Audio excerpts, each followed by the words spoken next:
আবার চলে এসেছি লাইভে। তোমাদের কথা ভেবেই এলাম, কেননা আগে নোটিফিকেশনটা হয়তো তোমাদের কারোর কাছে যায়নি, তাই তোমরা আসোনি। যারা প্রতিদিন আসে আমার লাইভে, ছোটুদা আসে, তারপরে রাজেন ভাই আসে, আরও বাংলাদেশ থেকে আছে 2-3 জন। নামটা ঠিক আমার মনে পড়ছে না, মানে 2-3 জন আছে, তো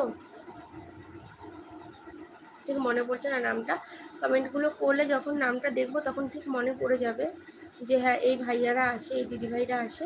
তো তখন তোমাদেরকে আমি বলে দিতে পারবো যে এরা এরা আসে। কিন্তু কেউ দেখছি 2 দিন ধরে আসছে না। পরশু দিন তো আসিনি আমি লাইভে, আর কালকে এসেছিলাম, কালকে দেখেছি কেউ আসেনি। নতুন একজন এসেছিলো, উল্টোপাল্টা ওই কমেন্ট করছিল, মাথাটা গরম হয়ে গেছিলো।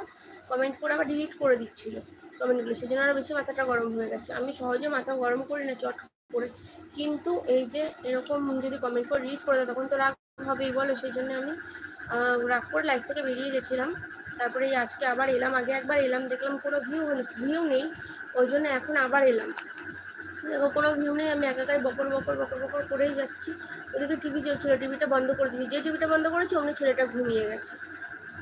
কথা বলছি তো এই পাশে চোয়াল ব্যথা করছে, মনে হচ্ছে জ্বর টর আসবে। জ্বর আসার আগে যেরকম হয় না মাথা যন্ত্রণা করে, এই চোয়াল ব্যথা করে, সেরকম হচ্ছে। আমার মুখ টুক দেখো কেমন ফুলে গেছে, জানি না কী কারণে, কিন্তু আজকে না হঠাৎ করে দেখছি মুখটা ফুলে ফুলে লাগছে। আমি খেয়াল করি না অন্যদিন, কিন্তু আজকে খেয়াল করলাম যে মুখটা ফুলে ফুলে লাগছে।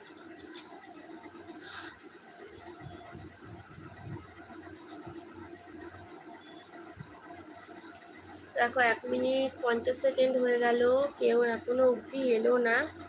তো দেখা যাক কখন আসে।